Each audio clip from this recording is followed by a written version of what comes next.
महाकुंभ से लौटे श्रद्धालुओं ने भगदड़ का मंजर बयां किया है।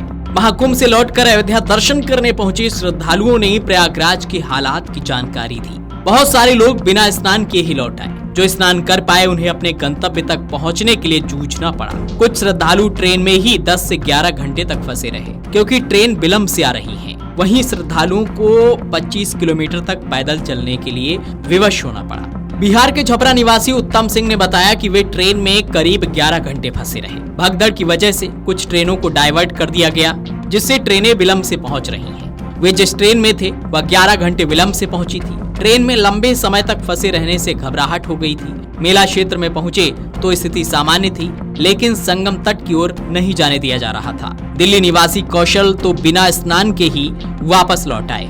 बताया कि जिस समय भगदड़ हुई हम लोग एक कैंप में रुके हुए थे। भगदड़ के बाद स्थिति बिगड़ गई। मौनी अमावस्या पर इतनी भीड़ थी कि पैदल चलना भी मुश्किल था। हमारी हिम्मत नहीं हुई, बिना स्नान किए ही लौट आए हैं। गोंडा के निवासी विजय मिश्रा बताते हैं कि ट्रेन देर से मिल रही है, काफी दूरी तक पैदल चलना पड़ रहा है। कानपुर से आए अंकित ने बताया कि वीआईपी प्रोटोकॉल के चलते भगदड़ जैसे हालात बने।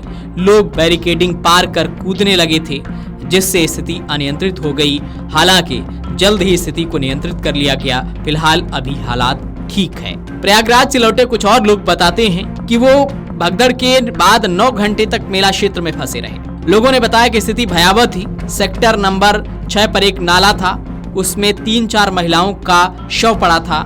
उधर से ही भीड़ गुजर रही थी। चीख पुकार मची थी। लोग लापता हुए अपनों की तलाश कर रहे थे। वहां करीब 1.5 घंटे तक फंसे रहे। इसी बीच भीड़ में हम एक दूसरे से बिछड़ गए। 3-4 घंटे बाद बिछड़े साथी मिले। पार्किंग 25 किलोमीटर दूर थी। पैदल चलकर पहुंचे थे। प्रयागराज से अयोध्या तक 200 किलोमीटर की दूरी तय करने में 8 घंटे लग गए।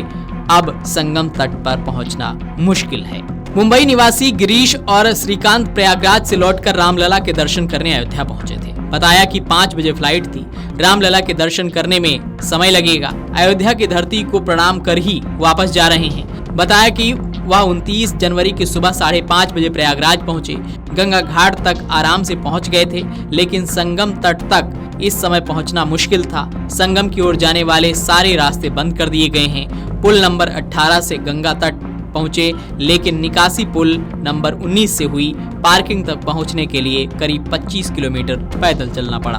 तो ये हालात थे उस दिन जब मौनी अमावस्या का अमृत स्नान होना था। जिस तरीके से वहां हालात बने, लोग बेकाबू हो गए, भगदड़ मच गई, जिसमें कई जानें भी गईं। लेकिन अब वहां मौजूद लोगों ने उस मंजर को बयां किया है। Video desk अमरउजाला.com। अमर उजाला जीवांजलि के सारथी की मदद लें और महाकुंभ में स्नान जरूर करें।